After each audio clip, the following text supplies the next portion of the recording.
BBC বাংলার অধিবেশন প্রবাহতে আপনাদের স্বাগত। আজ আপনাদের সাথে লন্ডন স্টুডিও থেকে আছি মানসী বড়ুয়া। ইন্নালিল্লাহ। আবারও পুরো মধ্যপ্রাচ্যে তৃতীয় বিশ্বযুদ্ধ শুরু হয়ে গেছে।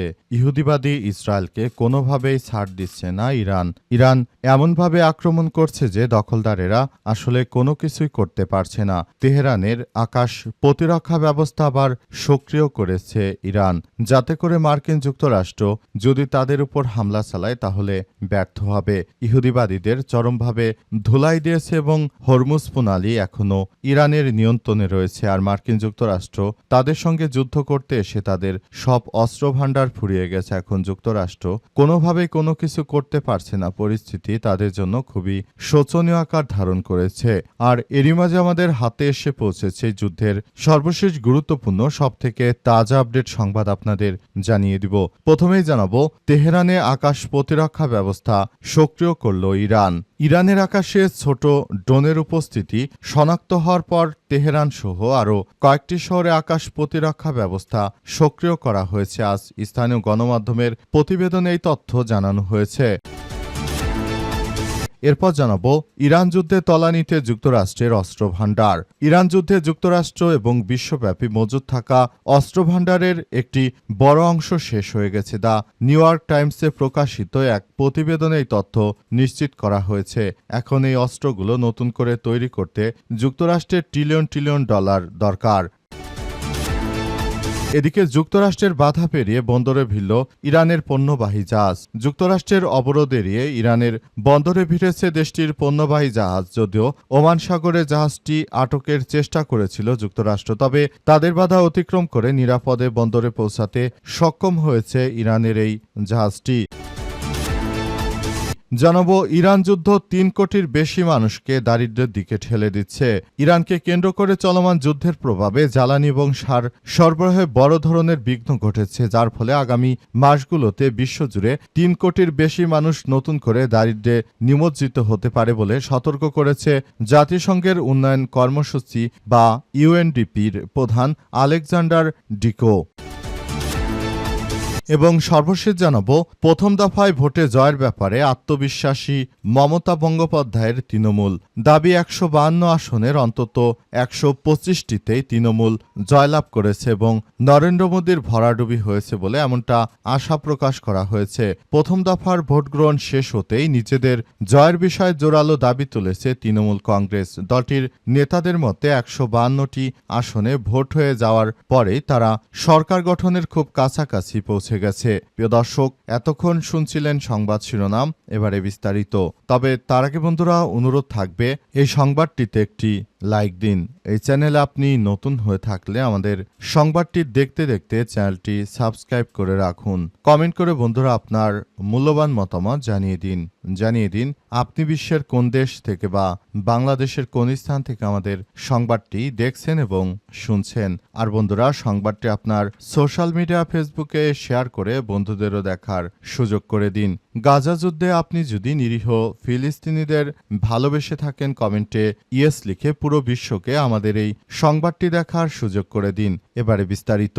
আর বন্ধুরা, কমেন্টের মাধ্যমে জানিয়ে দিন আপনি ইরান, ইসরায়েল ও যুক্তরাষ্ট্রের মধ্য যুদ্ধে আপনি কোন দলকে সমর্থন করেন, কোন পক্ষ জিতবে বলে আপনি মনে করেন, সেটি আমাদের কমেন্ট করে পুরো বিশ্ববাসী সহ আমাদের বন্ধুদেরকেও জানিয়ে দিতে পারেন। এবং এই মুহূর্তে আপনি কি করছেন সেটিও আমাদের কমেন্ট করে জানিয়ে দিতে পারেন। এবারে বিস্তারিত।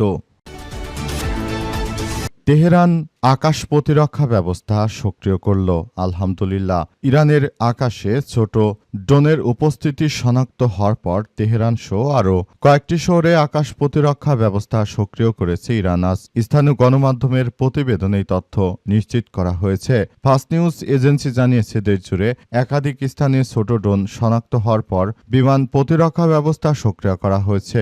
রাষ্ট্রীয় সংবাদ সংস্থা ইরনা জানিয়েছে, রাজধানীর পশ্চিম ও পূর্ব উভয় এলাকাতে শুরুতেই বিমান প্রতিরক্ষা ব্যবস্থার শব্দ শোনা গেছে। তাৎক্ষণিকভাবে এ বিষয়ে কোনো বিস্তারিত তথ্য পাওয়া যায়নি এবং পুরো প্রক্রিয়া আসলে একটি বিভ্রান্তিকর ঘটনার মধ্য দিয়ে এগিয়ে যাচ্ছে। পরিস্থিতি খুবই জটিল আকার ধারণ করেছে এবং এই পরিস্থিতির মধ্য দিয়ে সবকিছু এগিয়ে যাচ্ছে। পুরো মধ্যপ্রাচ্য জুড়ে দখলদার ইসরায়েলি বাহিনী এবং মার্কিন যুক্তরাষ্ট্র আসলে পুরোপুরি প্রক্রিয়াটি এমনভাবে ফেঁসে গিয়েছে, এখন তারা কোনো কিছুই করতে পারছে না।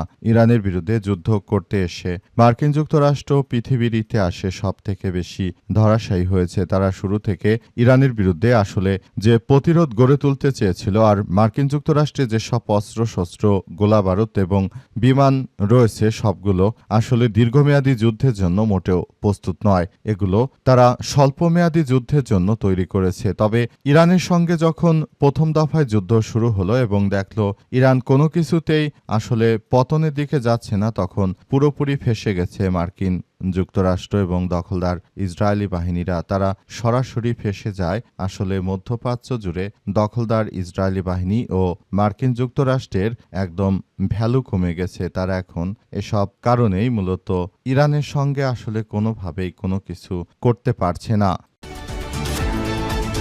ইরান যুদ্ধে তলানিতে যুক্তরাষ্ট্রের অস্ত্র ভাণ্ডারের মজুদ। ইরান যুদ্ধে যুক্তরাষ্ট্রের বিশ্বব্যাপী মজুদ থাকা অস্ত্র ভাণ্ডারের একটি বড় অংশ শেষ হয়ে গেছে। দ্য নিউ ইয়র্ক টাইমসে প্রকাশিত প্রতিবেদন থেকে এই তথ্য নিশ্চিত করা হয়েছে। সেখানে বলা হয়েছে যে উক্ত অস্ত্রশস্ত্র একদম শেষ হয়ে গেছে।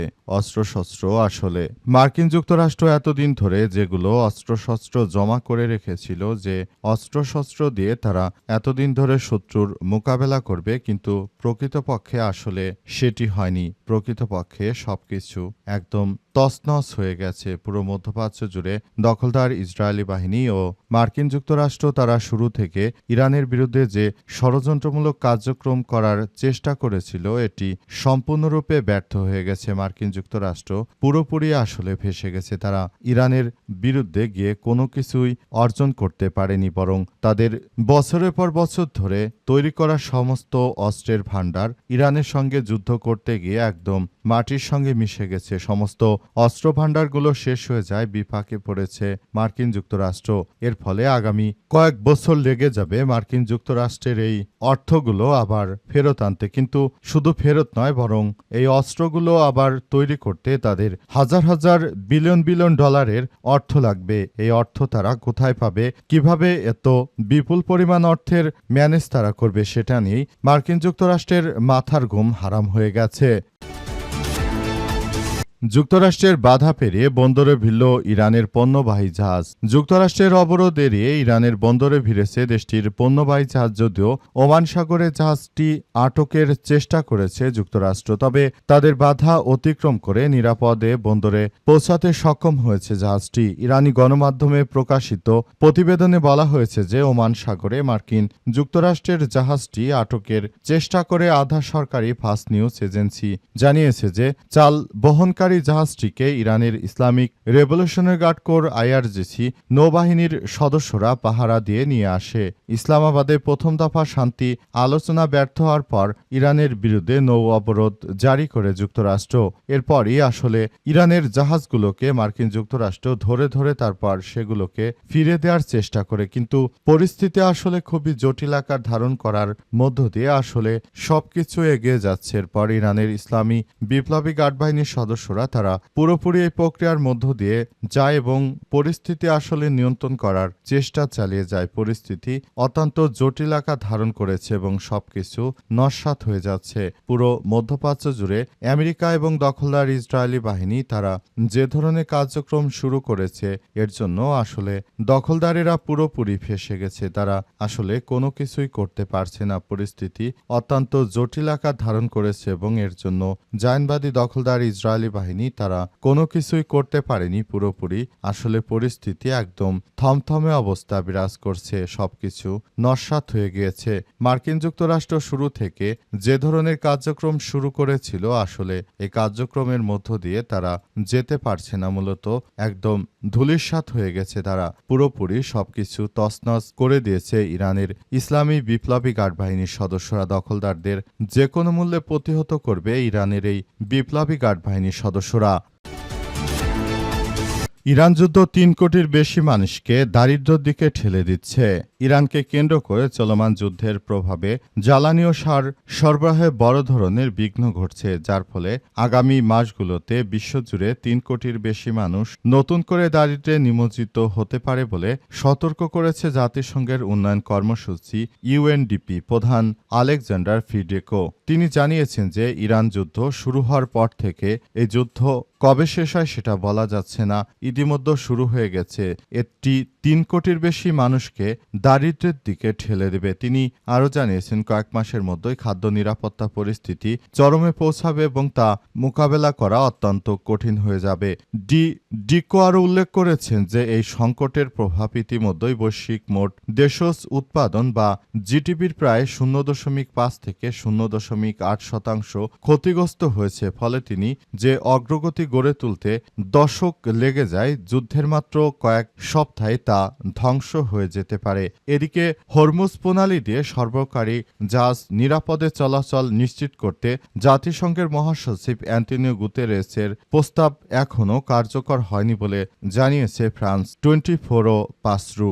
জাতিসংঘে ইরানের রাষ্ট্রদূত আমির সাইদ ইরাফানি জানিয়েছেন যে জাতিসংঘের অনুরোধে ইরানের সঙ্গে যুদ্ধবিরতি করার জন্য তারা অনেক বেশি অনুরোধ করলেও কিন্তু প্রকৃতপক্ষে যুক্তরাষ্ট্রের যিনি প্রেসিডেন্ট রয়েছেন সেই কুখ্যাত ডোনাল্ড ট্রাম্প, তিনি আসলে জাতিসংঘের কোনো কথাই তিনি মানতে চান না। তিনি নিজের মতো করে রাষ্ট্র পরিচালনা করে একটি পৃথিবীকে ভয়াবহ পরিস্থিতির মধ্যে আসলে ঠেলে দেওয়ার মতো ষড়যন্ত্রে লিপ্ত হয়েছে। আর পৃথিবীর কুখ্যাত সন্ত্রাসী নেতানিয়াহুর সঙ্গে আঁতাত করে যে আক্রমণ করা হচ্ছে, সেই আক্রমণে আসলে পুরো পরিস্থিতি একদম নস্যাৎ হয়ে যাচ্ছে।